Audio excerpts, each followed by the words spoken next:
আজকে আমরা মার্কেটের মধ্যে একটা ভালো পজিটিভ মুভমেন্ট দেখতে পেয়েছি। প্রত্যেকটা ইন্ডেক্সের মধ্যেই ভালো র্যালি এসছে। নিফটি 81 পয়েন্ট পজিটিভে, সেন্সেক্স 320 পয়েন্ট এবং ব্যাংক নিফটি 129 পয়েন্ট পজিটিভে ক্লোজ দিয়েছে। এছাড়াও আমরা যদি মিড ক্যাপ এবং স্মল ক্যাপ ইন্ডেক্সের দিকে ফোকাস করি, সেখানেও একটা ভালো র্যালি এসেছে। মিড ক্যাপ ইন্ডেক্স 315 পয়েন্ট এবং স্মল ক্যাপ ইন্ডেক্স 105 পয়েন্ট পজিটিভে ক্লোজ দিয়েছে। তো আজকে মার্কেটের মধ্যে এতটা ভালো র্যালি আমরা দেখলাম কেন, সেটা নিয়ে ডিসকাস করব। এর সাথে সাথে আগামীকাল মার্কেট কীরকম ট্রেড করবে সেটা নিয়ে আলোচনা করব। আগামীকাল আমাদের জুন সিরিজের ফার্স্ট ডে শুরু হবে, তো সেখানে মার্কেট কীরকম ট্রেড করবে সেটা নিয়ে আলোচনা করব। কয়েকটা স্টক সম্পর্কে আলোচনা করার জন্য আপনারা রিকোয়েস্ট করেছেন, তারই মধ্যে থেকে 4টে স্টক নিয়ে আজকের ভিডিওয়ে আলোচনা করব। চলুন তাহলে ভিডিওটা শুরু করা যাক। আমি নিরুপমা, শেয়ার শেখো চ্যানেলের পক্ষ থেকে সকল ভিউয়ার্সদের স্বাগত জানাই। আর চ্যানেলে যদি ফার্স্ট টাইম ভিজিট করে থাকেন, অবশ্যই চ্যানেলটা সাবস্ক্রাইব করে নেবেন আর পাশে থাকা বেল আইকনটা প্রেস করে রাখবেন।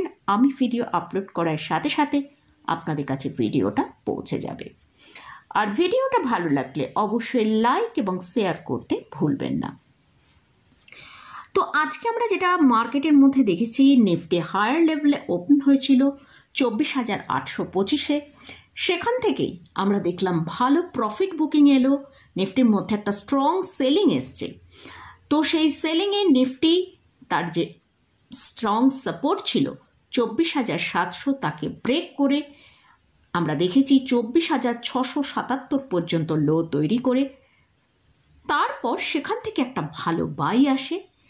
সেইটা নিফটি হায়ার যে লেভেলটা তৈরি করে 24,892 পর্যন্ত হাই তৈরি করে ক্লোজিং টাইমে আমরা ক্লোজ পেয়েছি 24,833-এ।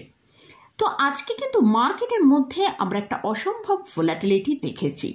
তো মার্কেটের র্যালিটা এসেছে এই কারণেই আমরা দেখেছি যে আমাদের ট্রাম্প স্যার যে ট্যারিফ বিভিন্ন কান্ট্রির জন্য বিভিন্ন রকম লাগাচ্ছিলেন এবং ট্যারিফ নিয়ে এত কিছু হচ্ছিল, তো সেখানে দেখা গেল যে ইউএসের যে কোর্ট তারা কিন্তু এই ট্যারিফকে খারিজ করে দিয়েছে। তো এর ফলেই আমরা মোটামুটি যদি দেখি গ্লোবাল মার্কেটের দিকে ফোকাস করি, সেখানে কিন্তু প্রত্যেকটা মার্কেটের মধ্যেই আজকে একটা ভালো আপসাইড আমরা দেখতে পেয়েছি। তো সেরকম আজকে আমাদের ইন্ডিয়ান মার্কেটেও কিন্তু একটা আপসাইড মুভমেন্টে ওপেন হয়েছিল, কিন্তু যেহেতু আজকে এক্সপায়ারি ছিল তাই মার্কেটের মধ্যে একটা অসম্ভব ভোলাটিলিটি ছিল। মার্কেটে আমরা দেখেছি অনেকটা লোয়ার লেভেলে নিফটি আসে এবং সেখান থেকে ক্লোজিং টাইমে আমরা একটা ভালো পজিটিভে ক্লোজ পেয়েছি। আর এই যে মার্কেটের মধ্যে আজকে আমরা সেলিংটা দেখলাম, এক তো নিফটি এক্সপায়ারি ছিল, আর সেকেন্ড হচ্ছে এফআইসরা তারা কিন্তু মার্কেটের মধ্যে এখনও তাদের সেলিংটা চালু রেখেছে। তো এফআইসরা আজকেও একটা স্ট্রং সেলিং করেছে, তার জন্য কিন্তু আমরা মার্কেটের মধ্যে লাস্ট দুদিন ধরে যে লোটা তৈরি করছিল তার নিচেই আজকে লো করেছে, অর্থাৎ 24,677 পর্যন্ত আজকে লো করেছে। তো আগামীকাল নিফটি ব্যাংক নিফটি কীরকম ট্রেড করবে সেটা নিয়ে আলোচনা করব। তার আগে আমরা একবার গ্লোবাল মার্কেটের দিকে ফোকাস করব।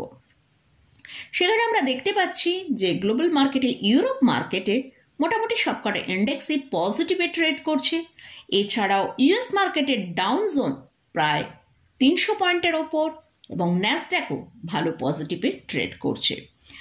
তো হয়তো আজকে আমরা ইউএস মার্কেটের ডাউন জোন এবং ন্যাসড্যাকে ভালো একটা পজিটিভ ক্লোজিং পেতে পারি। তো যদি ভালো আজকে একটা পজিটিভ ক্লোজিং আমরা ইউএস মার্কেট থেকে পাই, তাহলে আগামীকাল কিন্তু আমাদের মার্কেটেও একটা ভালো র্যালি আসার সম্ভাবনা আছে। তো এখন নিফটির জন্য যেটা স্ট্রং সাপোর্ট সেটা হচ্ছে 24,650 থেকে 24,700। যদি আগামীকাল নিফটিকে দেখি 24,850-এর ওপর ট্রেড করে সাস্টেন করছে, তাহলে নিফটি ওপরের দিকে 24,900 থেকে 24,950 পর্যন্ত একটা আপসাইড র্যালি দেখাতে পারে। আর যদি কোনো কারণে নিফটি তার যে স্ট্রং সাপোর্ট 24,650-এর নিচে ট্রেড করে, তাহলে কিন্তু নিফটি নিচের দিকে 24,600 পর্যন্ত নিচের দিকে আসতে পারে। তো সাপোর্টটা মেনটেন করছে কিনা সেটা আমাদের ফোকাস করতে হবে। আর যদি আমরা লোয়ার লেভেলের কাছাকাছি নিফটিকে পাই এবং সাপোর্টটা মেনটেন করতে পারি, তাহলে কিন্তু নিফটির মধ্যে আমরা একটা বাই অপরচুনিটি পেতে পারি। তো এটা গেল নিফটি নিয়ে আলোচনা করলাম। এবারে আসছি ব্যাংক নিফটি। আজকে ব্যাংক নিফটি ক্লোজিং দিয়েছে 55,546-এ। ব্যাংক নিফটি কিন্তু একটা ভালোই ক্লোজিং দিয়েছে, প্রায় 129 পয়েন্ট ওপরে। ব্যাংক নিফটি আজকে যে আপসাইড দেখিয়েছে সেটা হচ্ছে 55,782। গতকালই আপনাদের সাথে শেয়ার করেছিলাম, যদি ব্যাংক নিফটি 55,650-এর ওপর ট্রেড করে সাস্টেন করতে পারে, তাহলে কিন্তু একটা ভালো মুভ আসার চান্স আছে। তো সেরকমই আজকে দেখলাম 55,782 পর্যন্ত হাই তৈরি করেছিল। আর যে স্ট্রং সাপোর্টটা বলেছিলাম সেটা হচ্ছে 55,000-কে, কিন্তু আজকেও যে স্ট্রং সাপোর্ট 55,000 আছে সেটাকে ব্যাংক নিফটি মেনটেন করেছে। তো যদি কোনো কারণে ব্যাংক নিফটি 55,000-এর সাপোর্টের ব্রেক করে নিচের দিকে আসে, তাহলে কিন্তু ব্যাংক নিফটির মধ্যে সেলিং আসার সম্ভাবনা আছে। আর না হলে যদি 55,000-এর সাপোর্টকে মেনটেন করতে পারে, তাহলে ব্যাংক নিফটি কিন্তু ভালো আপসাইডের মধ্যেই থাকবে।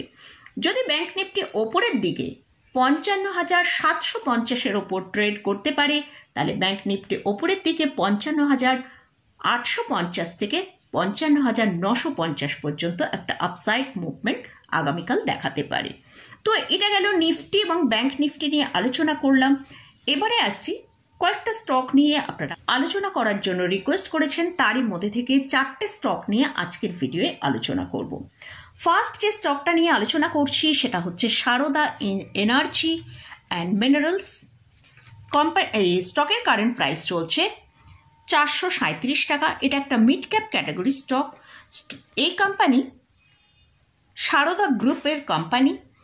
এই কোম্পানি পাওয়ার, স্টিল, ফেরর অ্যালয়েস এইসব জিনিস প্রোডাকশন করে। এদের মার্কেট ক্যাপিটালাইজেশন 15,000 করোড়ের ওপর। 52 উইক হাই যদি দেখি সেটা 566 টাকা, 52 উইক লো হচ্ছে 201 টাকার কাছে। তো মোটামুটি স্টকটা এখন তার হায়ার লেভেলের কাছাকাছি ট্রেড করছে। তো এই কোম্পানিতে এফআইস এবং ডিআইসের কিন্তু সেরকম কোনো স্ট্রং পজিশন হোল্ডিংয়ে নেই। প্রোমোটারের আছে 73.16%, এফআইসের আছে 3.46%, ডিআইসের আছে 3.79%, পাবলিকের কাছে আছে 19.56%। তো এবার আমরা যদি স্টকের চার্টের দিকে একবার ফোকাস করি, সেখানে আমরা দেখতে পাচ্ছি স্টকের এখন যেটা স্ট্রং সাপোর্ট রয়েছে সেটা হচ্ছে 431 টাকা। এটা কিন্তু খুব স্ট্রং সাপোর্ট, এখানেই তার 200 ইএমআর রয়েছে। যদি এই সাপোর্টকে ব্রেক করে, তাহলে কিন্তু স্টকের মধ্যে একটা ভালো সেলিং আসার সম্ভাবনা আছে। স্টকটা যদি এই সাপোর্টটা মেনটেন করতে পারে, স্টকটা আরও বেশ কিছুটা আপসাইড মুভ দেখাতে পারে। নেক্সট যে স্টকটা নিয়ে আলোচনা করছি সেটা হচ্ছে এনএমডিসি। স্টকের কারেন্ট প্রাইস চলছে 72.62। আজকে স্টকটার মধ্যে 2.48% র্যালি এসেছে। এই কোম্পানিতে Q4-এর রেজাল্ট এসেছে, সেখানে আমরা দেখতে পাচ্ছি ইয়ার অন ইয়ার বেসিসে নেট প্রফিটের মধ্যে প্রায় 5%-এর মতন আপসাইড হয়েছে। তো আমরা যদি একবার রেজাল্টটা দেখি, মার্চ 2025-এ অর্থাৎ ফোর্থ কোয়ার্টারের যে রেজাল্ট এসেছে সেখানে নেট প্রফিট এসছে 1483 করোড়, আর 2023-24-এর ফাইন্যান্সিয়াল ইয়ারের যে ফোর্থ কোয়ার্টারের নেট প্রফিট এসেছিল সেটা হচ্ছে 1415 করোড়। তো তাহলে আমরা দেখতে পাচ্ছি কিন্তু ইয়ার অন ইয়ার বেসিসে প্রায় 5%-এর মতন আপসাইড নেট প্রফিটের মধ্যে এসেছে। এছাড়াও টোটাল ইনকাম 9% বেড়েছে, যেটা Q4-এর মার্চ 2025-এ এসেছে সেটা হচ্ছে 7,497 করোড়। সেটাই আমরা লাস্ট ইয়ার মার্চ 2024-এ দেখেছিলাম 6,908 করোড়। তো সেক্ষেত্রে দেখা গেল যে ইয়ার অন ইয়ার বেসিসে টোটাল ইনকামও বেড়েছে। তো রেজাল্ট ঠিকঠাক আছে, তার জন্যই কিন্তু স্টকের মধ্যে ভালো র্যালি এসছে। এই কোম্পানি ডিভিডেন্ড অ্যানাউন্স করেছেন শেয়ার হোল্ডারদের জন্য। ফাইনাল ডিভিডেন্ড 1 টাকা পার শেয়ার আর এছাড়াও ফার্স্ট ইন্টারিম ডিভিডেন্ড 2 টাকা 30 পয়সা পার ইকুইটি শেয়ারের জন্য। এই স্টকটার জন্য এখন যেটা স্ট্রং সাপোর্ট রয়েছে সেটা হচ্ছে 70 টাকা 20 পয়সা। এই সাপোর্টটা মেনটেন করতে পারলে স্টকটা ওপরের দিকে 80 থেকে 81 টাকা পর্যন্ত একটা আপসাইড দেখাতে পারে, তবে তার জন্য হয়তো একটু টাইম লাগতে পারে। নেক্সট যে স্টকটা নিয়ে আলোচনা করছি সেটা হচ্ছে কোচিন শিপইয়ার্ড। স্টকের কারেন্ট প্রাইস চলছে 1983 টাকা। এই স্টকটা ডিফেন্স সেক্টরে বিলং করে। আমার ভিউয়ার্স জানতে চেয়েছেন স্টকের সাপোর্ট এবং রেজিস্ট্যান্স। এই স্টকটা নিয়ে বেশ কিছুদিন আগেই আলোচনা করেছিলাম। তো এই স্টকটার যে স্ট্রং সাপোর্টটা আছে সেটা হচ্ছে 1895 টাকা, আর ওপরে যে রেজিস্ট্যান্সটা আছে সেটা হচ্ছে 2195 থেকে 2200। যদি এই রেজিস্ট্যান্সকে পার করে তাহলে স্টকটা ইমিডিয়েট 2350 টাকা পর্যন্ত একটা আপসাইড দেখাতে। লাস্ট যে স্টকটা নিয়ে আলোচনা করছি সেটা হচ্ছে সিএসসি। এই স্টকের কারেন্ট প্রাইস চলছে 168 টাকা। আজকে স্টকটা কিন্তু ভালো একটা পজিটিভ মুভমেন্টে ট্রেড করেছে। এই স্টকের জন্য যেটা স্ট্রং সাপোর্ট আছে 165 টাকা। যদি এই 165 টাকাকে ব্রেক করে নিচের দিকে আসে তাহলে স্টকটা নিচের দিকে 159 টাকা পর্যন্ত আসতে পারে। আর যদি এই সাপোর্টটা মেনটেন করতে পারে তাহলে উপরের দিকে স্টকটা 177 থেকে 180 টাকা পর্যন্ত আপসাইড দেখাতে পারে। এইসব স্টকগুলো নিয়ে আলোচনা করলাম। এই স্টকে কিন্তু কোথাও কোনো বাই রেকমেন্ডেশন নেই। এই স্টকগুলো নিয়ে আপনারা আলোচনা করার জন্য রিকোয়েস্ট করেছেন, তাই আজকের ভিডিওয়ে এই স্টকগুলো নিয়ে আলোচনা করলাম। স্টকে এবং ইন্ডেক্স নিয়ে আলোচনা করেছি। যদি এই স্টকে বা ইন্ডেক্সে কোথাও কোনো পজিশান নিতে চান তার আগে ভালো করে চার্ট অ্যানালিসিস করে নিয়ে তারপরই পজিশান নেবেন। তো মোটামুটি আজকের মতন ভিডিওটা এখানেই শেষ করছি। ভিডিওটা যদি ভালো লাগে অবশ্যই লাইক করবেন, শেয়ার করবেন, সাবস্ক্রাইব করবেন। ধন্যবাদ।